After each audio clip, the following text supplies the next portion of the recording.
Hi, my name is Michael Richards, and good evening to you all. Here I have my audience to the left, and now I'm about to get into my topic. Hello, once again, my name is Michael Richards, and I'm going to come at you with some information containing the current population of dropout rate between the ages 16 to 24, from males to females, and a few ethnic backgrounds. Also, to elaborate on a few statistics and facts and compare and contrast the 90s dropout rate to the 20th century. So sit back and relax and watch your mind be blown away. First, I will start off with some statistics of how the dropout rate decreased 21% in the 1990s to 6.5% in 2014. That's a big dropout rate, with the most decline occurring after 2000 when it was 10.9%. Nevertheless, no measurable difference between 2013 and the 2014 rate. Between 1990 and 2014, the male dropout declined from 12.3 to 7.1%, with an entire decline occurring after 2000 when it was 12%.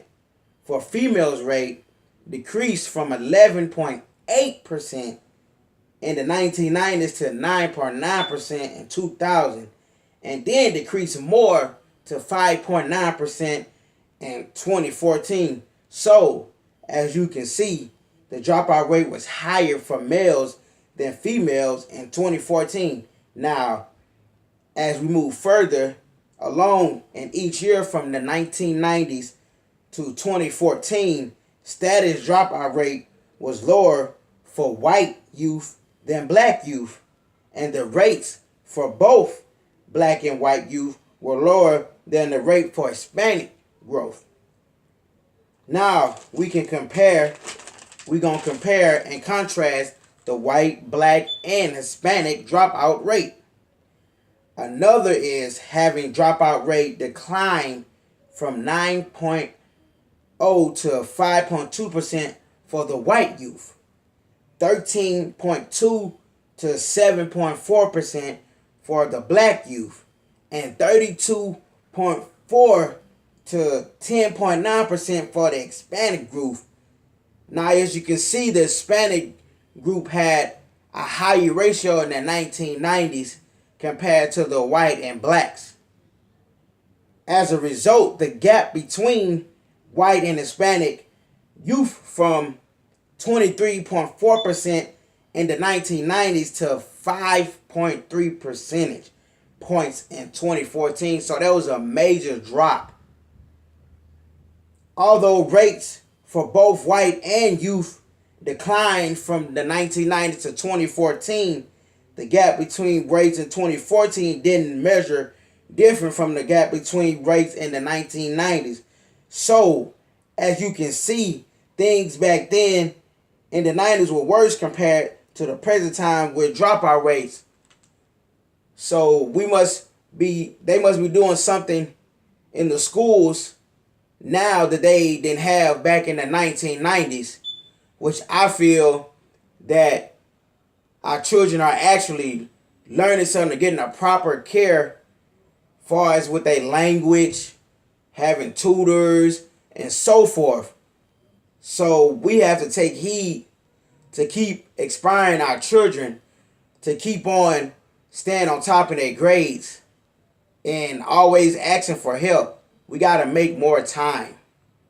We're not making enough time for our kids, and our kids get discouraged and feel the need to do something else. So just be mindful of those things, because you never know where your children might be in the next 5 to 10 years, or your upcoming children if you have little babies.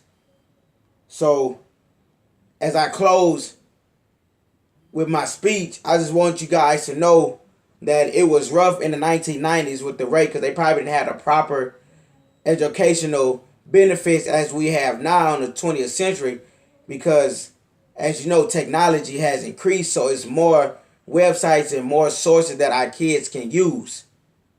However, back in the 1990s, it wasn't as much. We just had the basic arithmetic, math, reading, science, and so forth, where they had just the small stuff like the ABCs and 1, 2, 3s.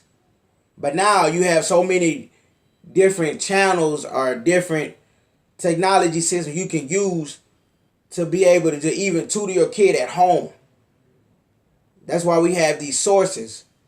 So as you can see, when the time is right, always allow yourself to be that open hand for your child. Thank you, and I hope you liked everything that has been said.